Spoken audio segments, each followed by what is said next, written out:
What is going on, Hot Take Nation? It is David Ramsden Wood.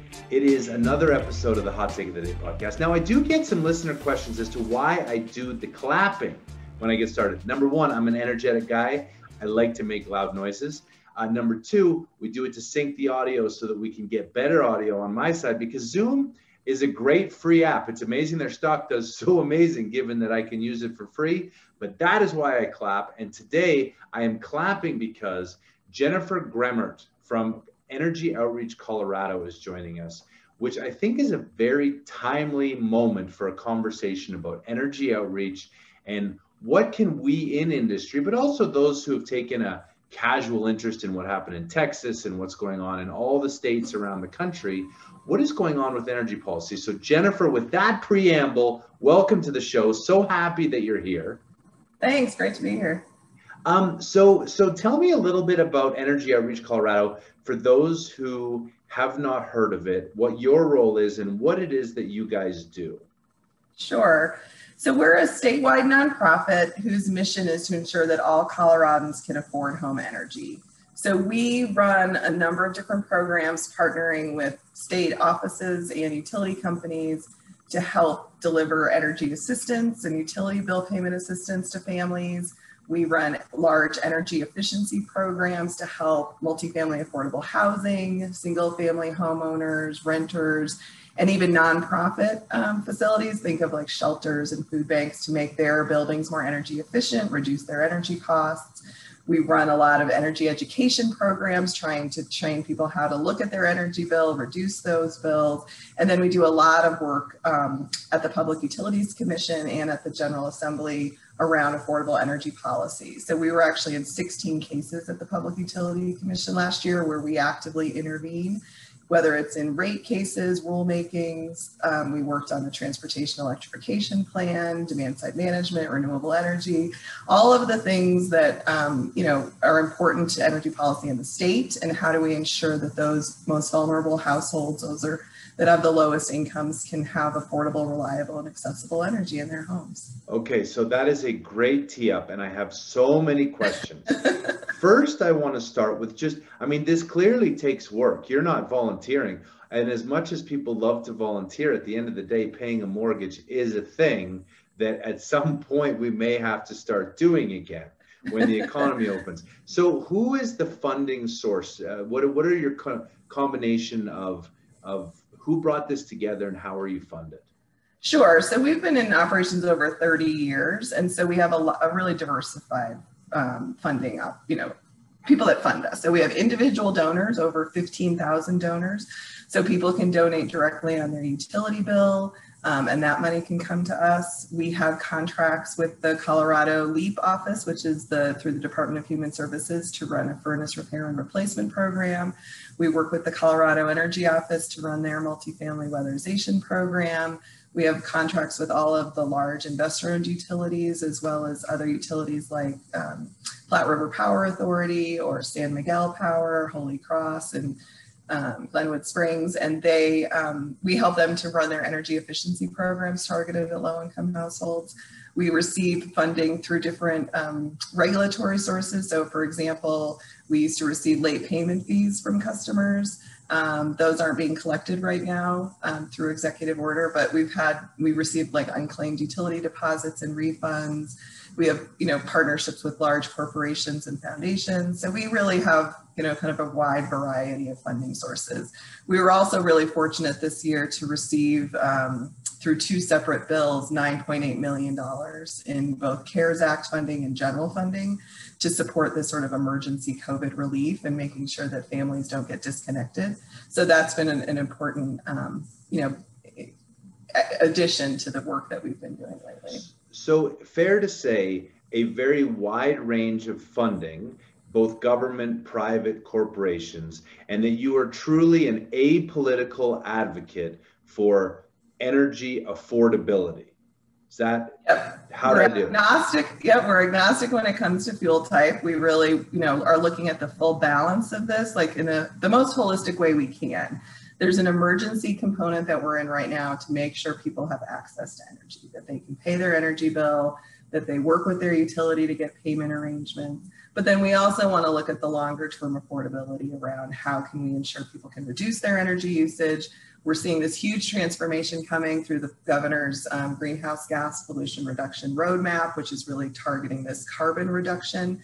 So there's a lot of policy changing around that. And then we want to make sure that the families we serve can, participate in these new programs and that they're well educated as we move to like automated meters in the Metro Denver area that Xcel will be installing over the next couple of years, what that rate design looks like and how families can benefit most from those new designs. As we look at electrifying our transportation, that's going to have impacts again, and we want to make sure that people don't get left behind in this transition. So let's talk about the balance of reliability and affordability.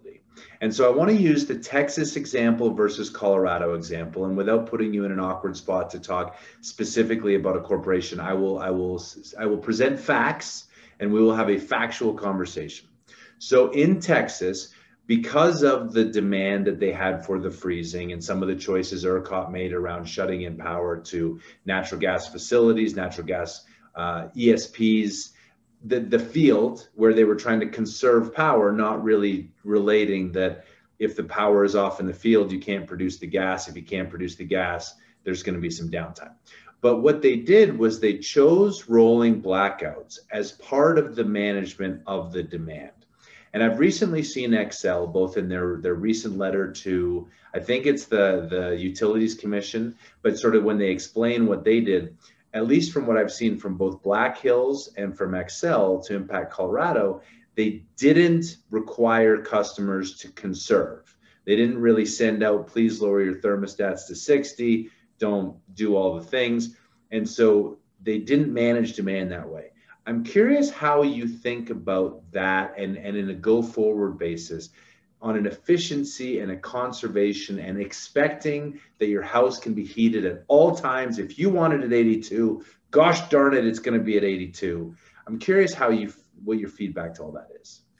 Yeah, I mean, it's obviously really complicated and highly nuanced. I think one of the things that we have to be thankful for in Colorado is that we do have a regulated system of vertically integrated utilities, which has, benefits compared to sort of the Texas deregulated system. I mean, there's benefits to that. I think one of the things that we have to remember is for a long time, utilities, as we have more bills that are automatically taken out of our bank account and people aren't looking at their bills, that communication with our utility has changed a lot. You used to have a gentleman or woman come and read your meter. You used to have to go into an office to pay your bill. All of that has changed. And so we really got kind of disconnected from our utility company. And now all of a sudden, the way that the system is working is we need to be working together for this two-way communication to work so that we can control these peaks that are coming differently, whether it's cold weather or warm weather. And so now we're in the situation where we have to communicate more with our utility company, which is a shift. And I think this is part of the transition that has come so rapidly into our, sort of lexicon. I mean, and it is just really complicated. So I think what the lesson is that we certainly want to have those conservation messages come to us sooner, really expect customers that there's that benefit that we share by being better communicating about what's happening. I think that's really tricky. What we're used to thinking about with high demand is air conditioning, right? During the summer when you have huge electricity demand. This was a gas demand because of really cold weather. And we're used to dealing with that in Colorado. What I'll say is we have done more furnace repair and replacement in the last 4 months, than we've ever done. Like these really extreme weather has tested, the equipment that are in people's homes, especially in rural parts of the state. And I think one of the things we have to remember is we still have a lot of Coloradans who rely on wood and propane as their primary heating source. And so there's like all these different, things that we have to be thinking about. So as we're electrifying, our grid, what does that mean, for these situations moving forward? What kind of backup are we going to have? Are all these new, generation? I think all of them can work together. I think the utility companies we have really smart people doing a lot of really amazing work. But what we have to make sure that we're doing at the same time is ensuring those consumer protections, ensuring, we're protecting, that those price spikes don't impact customers negatively, that there's a lot of, that cross communication. It's the compact that we have with a publicly regulated utility that we have to exchange that information for the benefit of everyone. So and I know this is going to be a really hard question, but when you think about affordability versus reliability, what is the more important one? Well, in a moment of crisis, anyone's going to say reliability. And I think what we really have to understand is that they both have to happen simultaneously. And it is really challenging to do that. And I think we have to look at, again, I concentrate on residential customers that are really struggling to pay their bills. 1 in 4 Colorado families qualifies for programs based on their income alone. So we know that there's a lot of households out there. We also know we have really affordable energy in Colorado, and we fought for that, over time. And so then we have a lot of changing things happening. So we have to be balancing that affordability and reliability all the time. I don't know if I can pick one over the other. The other, piece that I'll add into this is this accessibility. If we're going to be charging customers for all of these new programs, then everyone needs to have access to them and needs to see the system benefits of that. What are some of the programs? What are some of the programs you're referencing that you want people to have access to? And I assume it's access to at all levels of income, or is it specifically for? Okay. I think it's all. Yeah. So we're looking at renewable energy, again, electric vehicles. Technology that's going to make it, easier to afford energy or control energy in your home. There's just a lot of changes that are coming. And I think that we're really looking at this from an anticipatory, place, that we've got to design things correctly on the front end so that as this transition happens, we're really prepared for it. And, one of the things that we talk a lot about, because we do have so much support from the oil and gas industry, is how important affordable natural gas has been for Colorado over the last decade. I have been with this organization over 20 years. I remember those early 2000s when gas was really expensive and what that challenged our households to be able to afford. We've seen more affordability. We've been installing a lot of high efficiency gas equipment that it's making their lives better. And that balance is important. And so as we're seeing, again, sort of a push toward electrification, we want to consider what choices customers have, how we can, again, evolve this in a way that's smart, that's really, respecting the time the transition takes to make.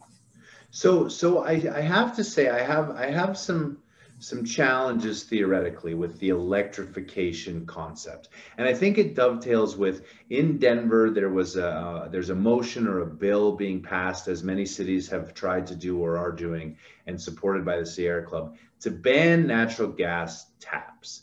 Now, just from a pure efficiency standpoint, the struggle that I have is, I believe now furnaces for your home, forced air natural gas furnaces, run at north of 90% efficiency, the new ones, right? 95% conversion.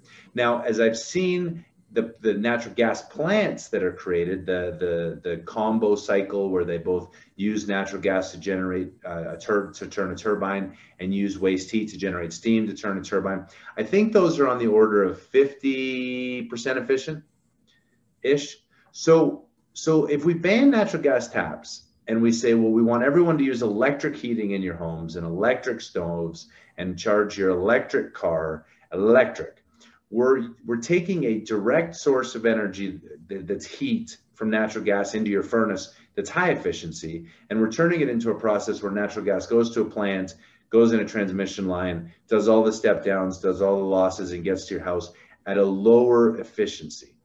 What is the driver behind so many people banning natural gas taps, especially in cities? Like, I get propane and wood, you're not going to build a 17-mile line to a rural Colorado place and you need to bring it in. But in Denver, where natural gas pipelines are everywhere under every street, what is driving the banning of a cheap, affordable, reliable, highly efficient fuel? It's really the carbon reduction goals that we've set as a state. Part of the strategy is dealing with the generation side, kind of removing all coal plants, starting to do more installation of renewables on the building side. It's the efficiency pieces that you're talking about. And then the transportation side, it's the electrifying with electric vehicles. I mean, I've sat on Denver's Climate Action Task Force and I'm on the Energized. And so what we're seeing now is really moving to a net zero. So it's not, at least from my perspective and how we've framed this, is not banning natural gas, but for new construction, it's trying to prioritize electrification over installing gas equipment, and really just to remove the combustion aspect of home, into buildings, I think is what is driving this. And so I think, again, what we're seeing is that a balancing act is going to have to happen around that. We have to still maintain the gas infrastructure that's going to be around for a long time in order to continue to deliver heat into homes.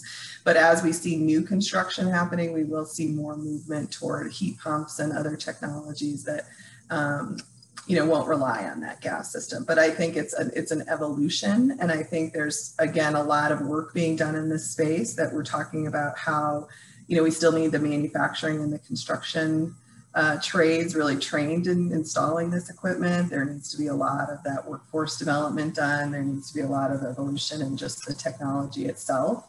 And so I think this is, again, a movement that we're seeing over time. So in Denver specifically, that net zero will be in place, I think, in 2024. And then there's different goals that are being set for 2030. And these are then overlapping with what the state has done. And then even Excel recently announcing through its, clean energy plan, they're moving in this direction as well. But I think they have done a good job of identifying where gas is going to play an important role in this transition as it moves forward. And for me, as an advocate in this space, I really want to make sure that that gas infrastructure is still maintained, right? Because it's important until that last person is using gas. And I think that's where we're balancing the interests of affordability and these changes coming into play. And it's very complicated. I will say that the city policy is, piggybacking on the state policy, and then a lot of this work is done at the Public Utility Commission in these rate cases, and that's where that regulatory framework that we have is really valuable, because you have lots of different stakeholders coming together in this. And we're really working closely with sort of the construction industry and engineering, contractors to make sure that this, we do this transition as well as we can, especially for the buildings that we represent, which are affordable housing, or again, nonprofits that are, struggle, with that margin of maintaining a building. Do you think that it will lead to, we talk about, I can't remember exactly, so I think they call it like economic injustice, or there was a concept around, the development of natural gas fields in the Barnett in Dallas and in northern Denver with Weld County. And there's sort of like this, oh, you're only building things where poor people are. Now, my pushback to that is obviously, well, the gas was put there 50 to 100 to 300 million years ago, and they didn't really know where the city was going to go. So we kind of drill it because that's where it is. And then secondarily, usually housing developments are built at least after the initial foray, and those properties are cheaper because there's already infrastructure. Like, for example, in Commerce City, there's a coal plant, there's a refinery. If you buy property there, it's because it's cheaper. I then take that and I extend the thought, I would not buy a house that doesn't have a natural gas tap. I know all commercial restaurants that I'm aware of use natural gas cooking for all of their food. And so therefore, if I go to a new community that doesn't have natural gas taps, restaurants aren't going to form there.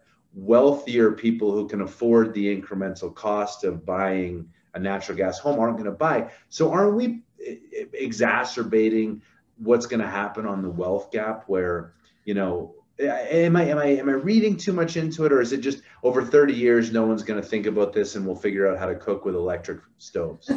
I do think technology will change a lot of it. What we do know now in communities of color and low-income communities are predominant, are disproportionately impacted by negative, economic situations around production of fossil fuels and around just, I look at Elaria Swansea, where you have 150,000 cars driving over someone's house, within 500 feet. There's a lot of kind of environmental justice issues that we need to be thinking about. So there will be absolutely health benefits that come from this transition. I think, again, it just has to be an incredibly thoughtful and an approach that takes into consideration all of those communities and what their particular needs are. Could you go over that point again? Sorry, where are we seeing 150,000 cars going?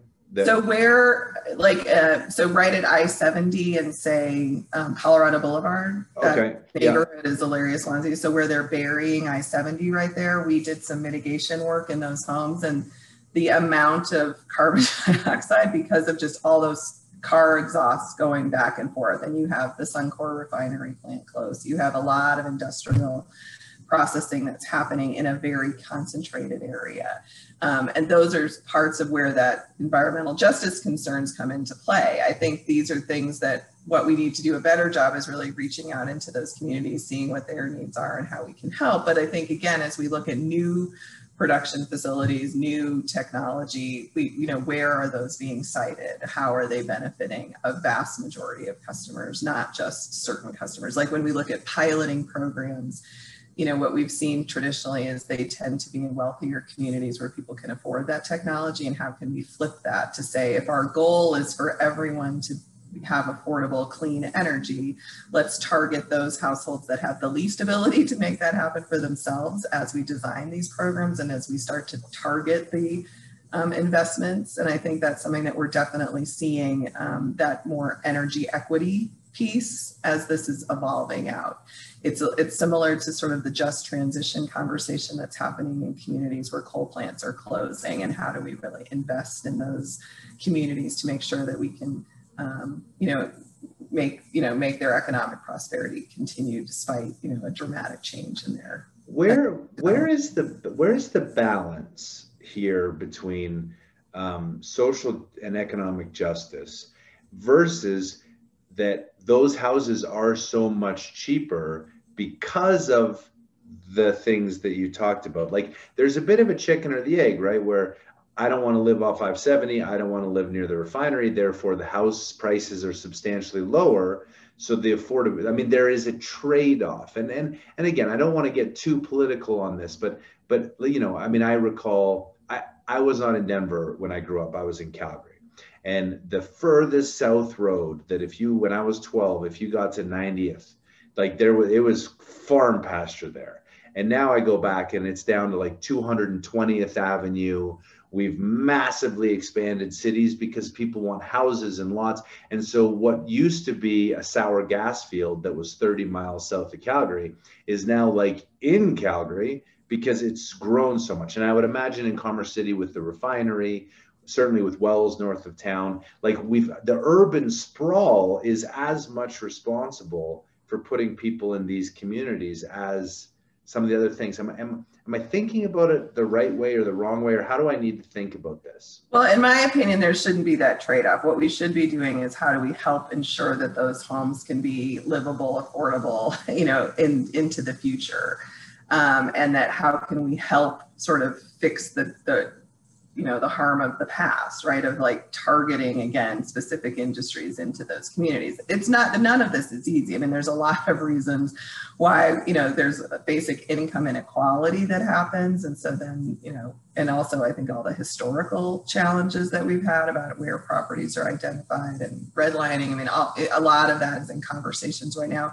And it's real. When you see the data of predominantly low-income neighborhoods that have high minority populations, there are real structural challenges that have created those systems. They were not by accident. And so now we really have to be thinking much more thoughtfully of how do we correct that.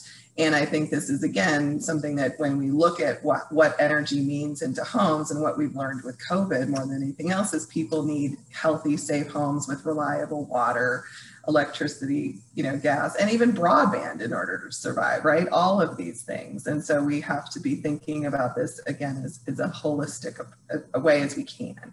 My piece is the energy piece, that I work on, but we work really closely with other advocates around affordable housing, around, tax policy and all the other things that weigh into this. I think fundamentally what we can, understand is that as these transitions happen, we need to be really, really thoughtful. And I think one of the challenges of this is that a one size fits all doesn't necessarily work.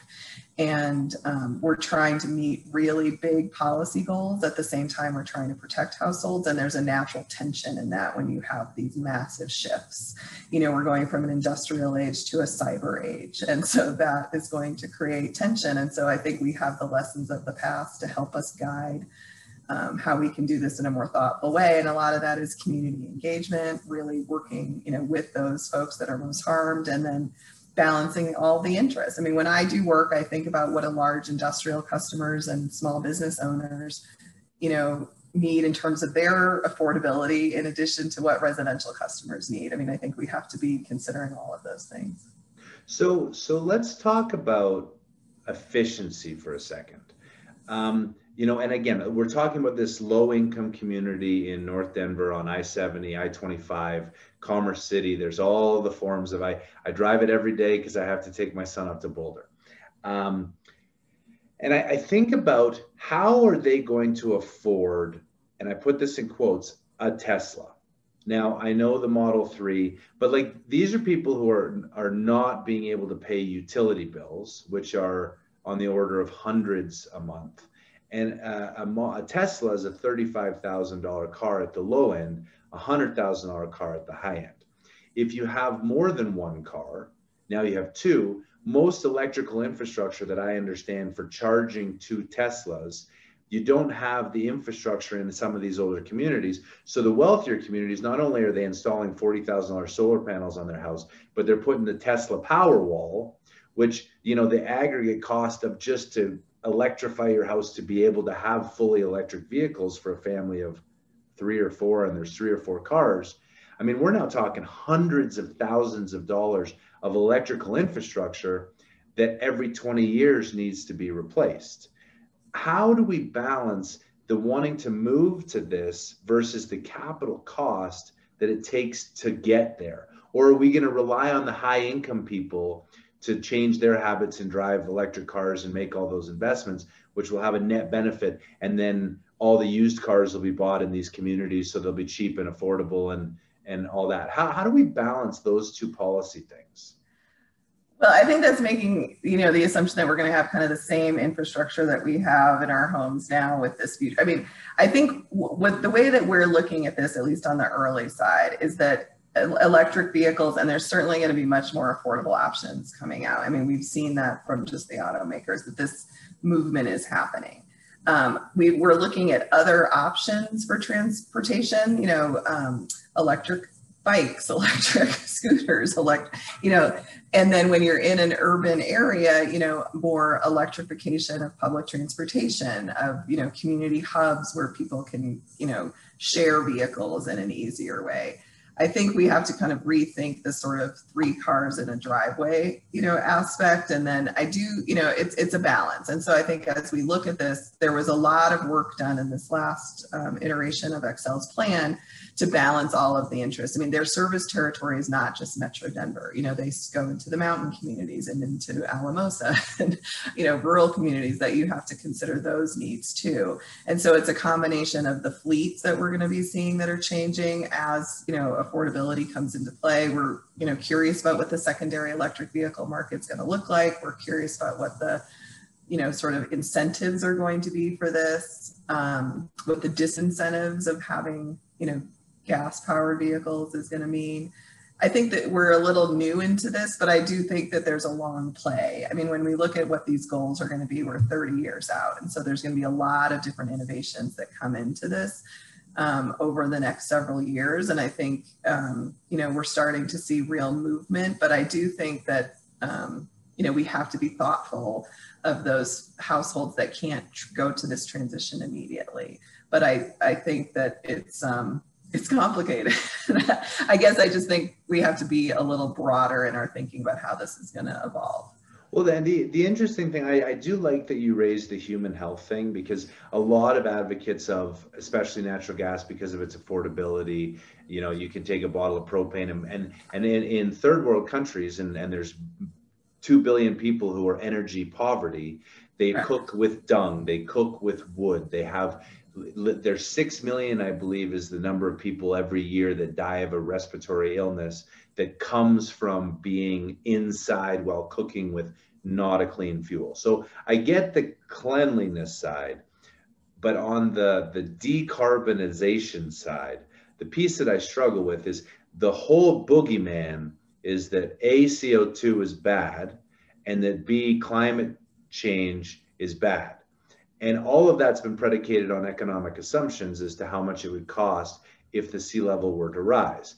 Now, we've just lived through 2020 when $8 trillion of stimulus was fabricated out of the air to solve a problem that many people have different views as to what depth the problem. It makes me think, like, have we made CO2 the boogeyman, and that some of the great points you're making have been brushed away in favor of I saw Wells Fargo released a press release that they're going to move to no carbon, net carbon zero. All these big companies are making it, but it's all about CO2. It's not about affordability. And of everything you've said, affordability, equality, justice, all those things, they carry a lot more weight with me than the other. What do you say to all that? Well, I mean, I will say the families that have the least economic ability to meet the dramatic changes that are coming, like in terms of resiliency, of being able to deal with a crisis as it comes.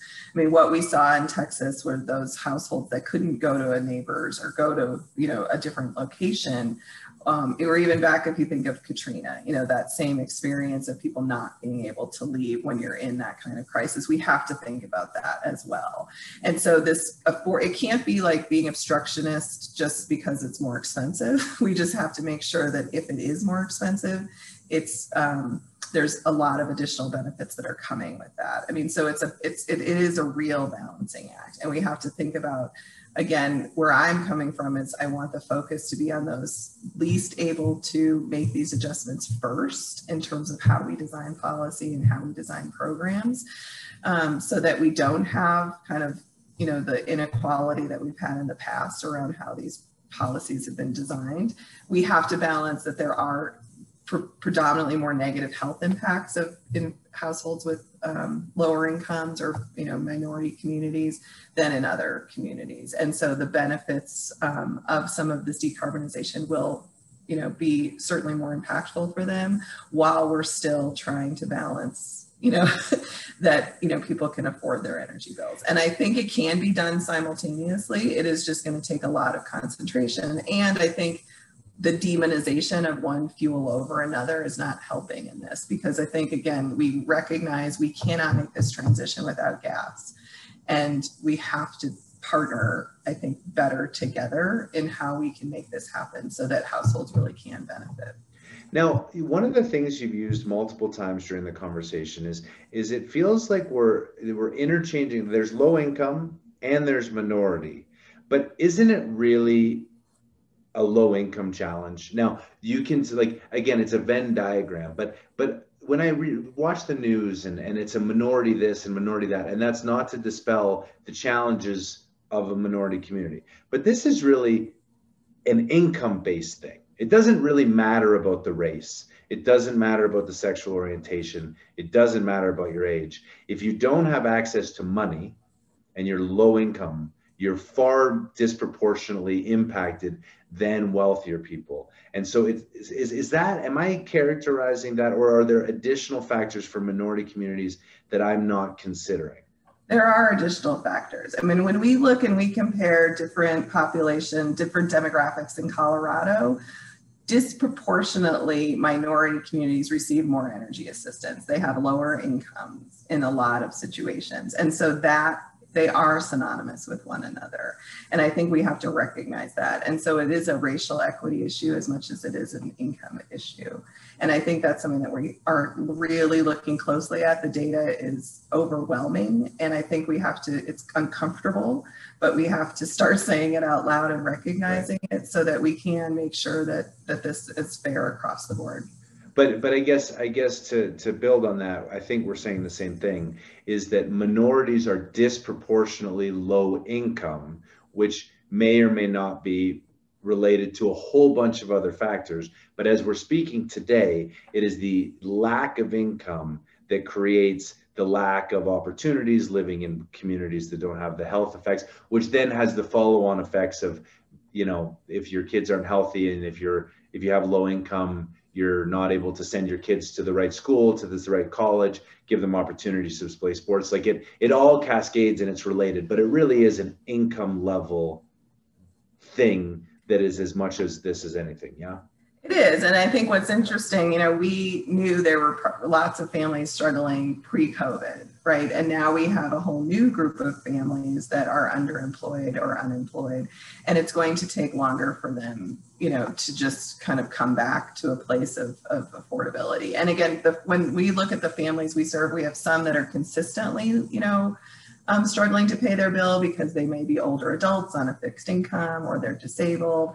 A lot of the families we serve, though, just need help once in a while, right? They just had an emergency. They can't, you know, they get behind, they have a health crisis, they have a divorce, something like that, you know, really impacts their income. And so these programs are designed to be there when people need them.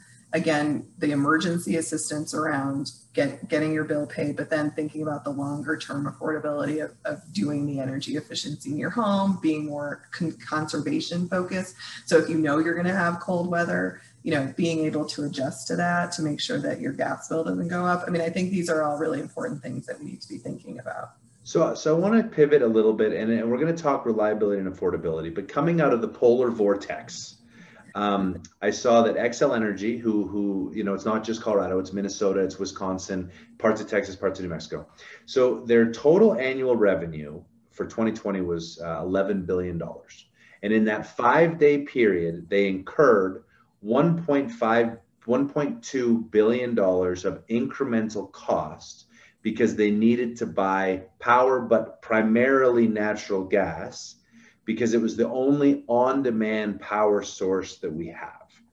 And so I read something yesterday where they talked about they avoided $789 million of costs, which is like the most useless calculation of all time. You take the max gas price ever, net of your hedges, and do some math. But we know that they spent 10% more in a 5-day period because it wasn't as windy as it needed to be. It wasn't as sunny as it needed to be. We have decommissioned coal plants that weren't available. And when the whole country got cold and the demand went up, the only answer was natural gas, and supply demand dictated that in some cases it went up, you know, 300 times in price. How do we factor that in with consumers? Because Xcel's already asked that they're going to pass that $1.2 billion, 10% of the cost for this year is going to be passed to you by over the next 2 years, because utilities have a regulated rate of return and they can pass through all costs to you regardless of their risk management, which is something we're going to talk about. But how do consumers think about that? Because when I think about wind and intermittent wind, it might be cheap when it's blowing, but if it's cold and not blowing, and I have to pay for that last toilet paper roll at the store in April, I might have to pay $1,000 for it because I need it. And that undoes all the economic benefits of wind or solar or whatever. What do you make of that? How do consumers react to that? What can we do differently thinking about regulated utilities go forward to prevent that from happening more frequently?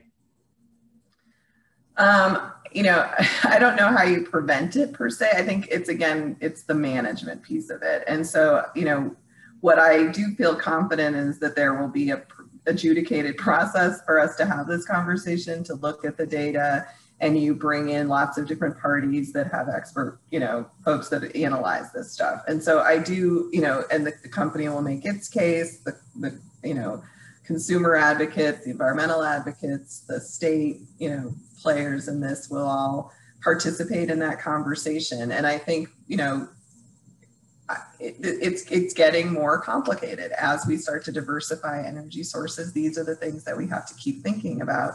And it's sort of the, you know, balance of affordability. What we do know, and there's lots of fact-based things you can say about that. I mean, we do know that renewable energy is coming in more affordable, you know, than traditional energy sources. And then we know that, you know. Can I ask a clarification on that?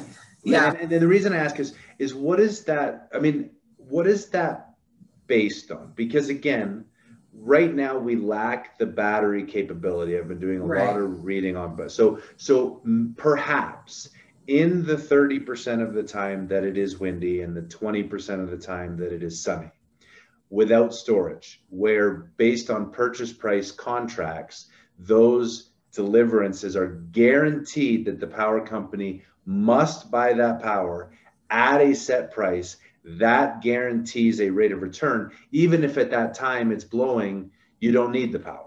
And so like in California, they have so much renewables, they actually pay Arizona to take power because they're subsidizing it through here. But the other 70% of the time, we A, don't have battery technology, and B, you must have nuclear, coal, or natural gas as the backup. So how can hydro. So we can say it's more affordable when it works. But in aggregate, you need backup, and that's what we saw. So I'm not challenging, I'm challenging the narrative that it is more affordable, because that's convenient to say, but it has a whole bunch of trade-offs that aren't included in the math. Is that a fair thing for me to say? It may be. I mean, again, my expertise is not. That's good. That's a progress. That's planning. We got to a maybe. I mean, again, I know enough to be dangerous. I have, staff, fortunately, and attorneys that work with us to help on the details of this. What I do know is that we look at this as a bigger picture, right? Of like, how much does it cost to turn on a plant for just a couple hours a year versus what it, and I think those are the kinds of things that when you look at the resource planning that are done, and the, I've sat in enough presentations to be highly respectful of the many smart men and women doing this work, and it is just getting more complicated. And so you have these public policy drivers, you have market drivers, you have technology changing at such a rapid pace that it's this balancing that has to come. So we know that batteries are getting more affordable. We know that storage is coming into play. These take years and years of evolution to happen. And so this kind of immediate response that we have to have in a crisis, and planning to that reactionary thing without thinking of through the whole system, I think is where we're challenged. And I think that's where, when someone suffers as a result of market failure or a system failure, then we start to look at how do we continue to improve that resiliency over time. What I think they know in Texas is they need to invest more in the winterization of this technology so that doesn't happen again. What we have to anticipate as Colorado starts to enter into warmer weather is, what is that going to look like if we have really, really hot days for a long period of time? And I think that is just, the more people start to understand about energy, the more they think about it, the more we talk about it, and just not be taking it all for granted, the better. So these conversations are really important. I think that people have to understand it's not just one way or the other, that we have to be thoughtful of all of it. We need all of the energy right now, and we need it to work at its peak performance at all times. And when you just think about how complicated that is, I think to not just the investor-owned utilities we have in the state, but we have really good rural electric cooperatives and municipal utilities. I mean, the city of Fort Collins and Colorado Springs utilities are some of the larger municipal utilities that are doing really amazing work. And I think we're all, trying to balance these interests together for that, benefit of everyone. But it is really, really complicated. And I think we're, again, really fortunate in Colorado to have, the balance of energy mix that we do, compared to other parts of the country. One of the things that I found really interesting, given the decarbonization, and if we make that the goal, and we exclude the fact that Asia has 74% of the coal-fired electrical generation, their population continues to grow, as does India. And so we're solving a problem for the highest energy per capita consumers in the US, but not in aggregate. But Nuclear has so few advocates, and certainly everyone points to, and I'll use the Georgia, the new API reactors, I think it's reactor 3 and 4 are going to bring 2,200 megawatts additional. They think the cost is $26 billion. There's a whole bunch of pushback. There's concerns about it, et cetera, et cetera.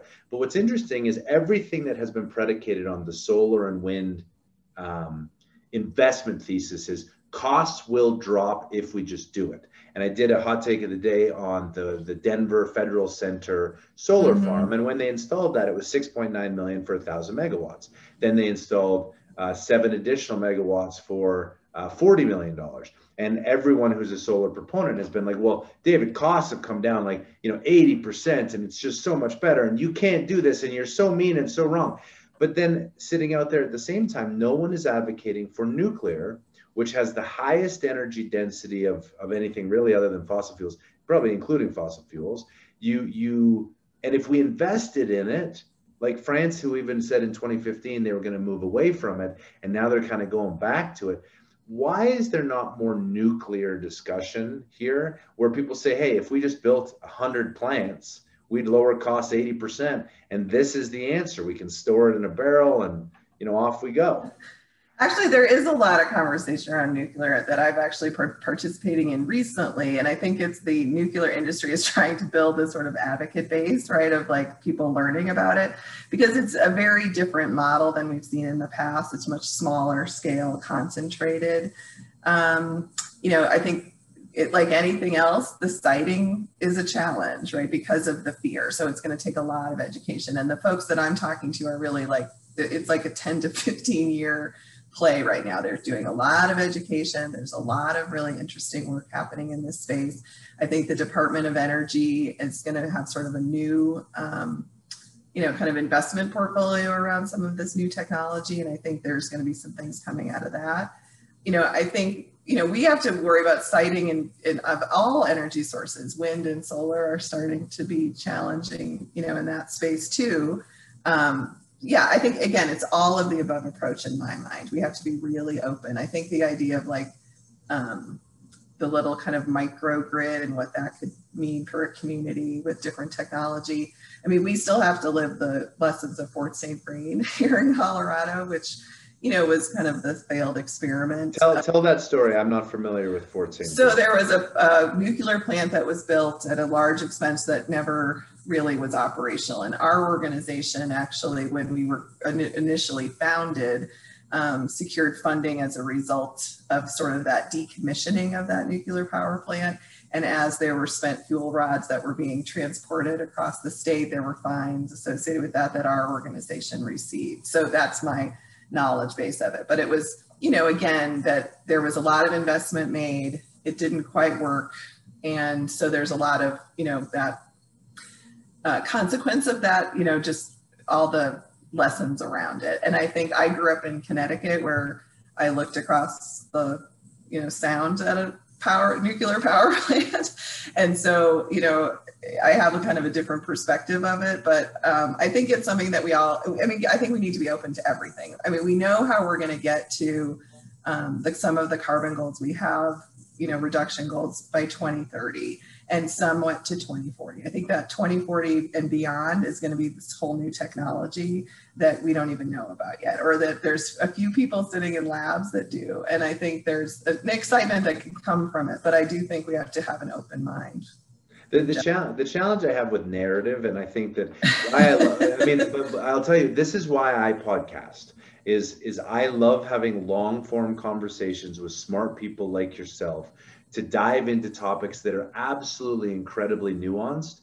And of course, we all have our preconceived biases, but if we're transparent about those, then the listener can judge for themselves what they think. And so you use the example of a nuclear power plant built 30 years ago, and yet the example that never comes up as a knock against the solar industry was the Alamosa facility, which I've written about, and you can read on the hot take of the day for those listeners. But Xcel paid a $41 million break fee to get out of a contract that was buying solar at 125 a megawatt, which was megawatt hour, which was 2 to 3 times more than the prevailing price.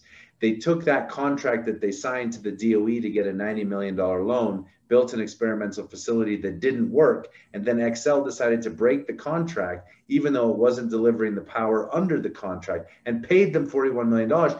The best part was they passed that fee on to you and I because they're a regulated utility, and our bills went down because the cost of energy from any other source on earth was lower than that farm. And so we don't talk about that failure, but we focus on nuclear. And I'll use the example of Indian Point, New York, which is about to be decommissioned in April. It's on a 250 acre site, and it generates more power than 300,000 acres of wind would do. And those wind farms are put in rural communities where there's strobe effects, bird effects, rural effects, transmission effects.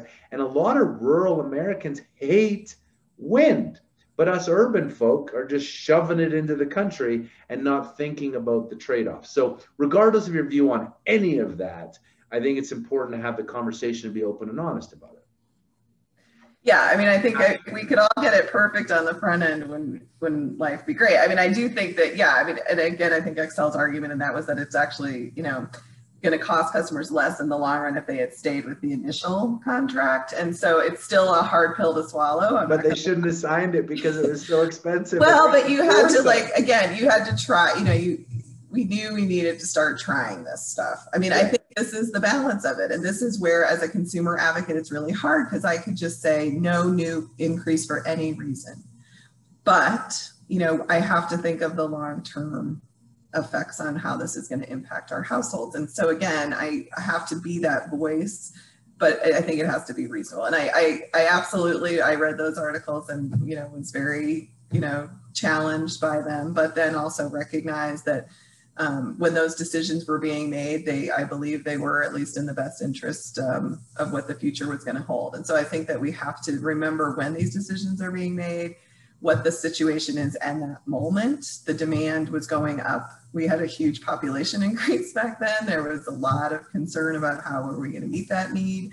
You know, so it's trying to provide the historical perspective, learn the lessons, you know, and move forward while also holding those, you know, in power accountable, you know, when those mistakes are made and sharing the cost of it. It can't just be ratepayers, where's the shareholder participant? And there was some of that through different filings. So yeah.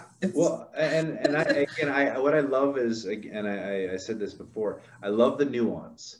And I think it's so important, as you said, there's reasons for and against, but people need to understand it. And when you boil it into a 2-word headline, right? My biggest fear right now, as everyone points to California as leading the renewable energy charge, is number one, they already use 40% less energy than the average American per person, because where the population resides in California is so moderate and temperatured that they need air conditioning, but it doesn't really get to 110. And they need heating, but it doesn't get to -30. Whereas Minnesota, Colorado do. And you can take that one step further to Hawaii. And Robert Bryce on his podcast had someone with the Kauai Electric Co-op. And their power consumption is, again, 25% of a mainlanders, because they have no air conditioning, no heat demand, no commercial facilities, no industries other than tourism. And so we model based on these very narrow, if we can only be California and be 80% renewable. Yeah, okay, if we all lived in a moderate temperate climate, I'm sure that would be a lot more reasonable. When it's -40 in Minnesota, I'm pretty sure nobody gives a darn about the climate change. Everyone's pretty convinced that the heat better stay on. How do you educate consumers about this, which is where we'll leave our conversation today?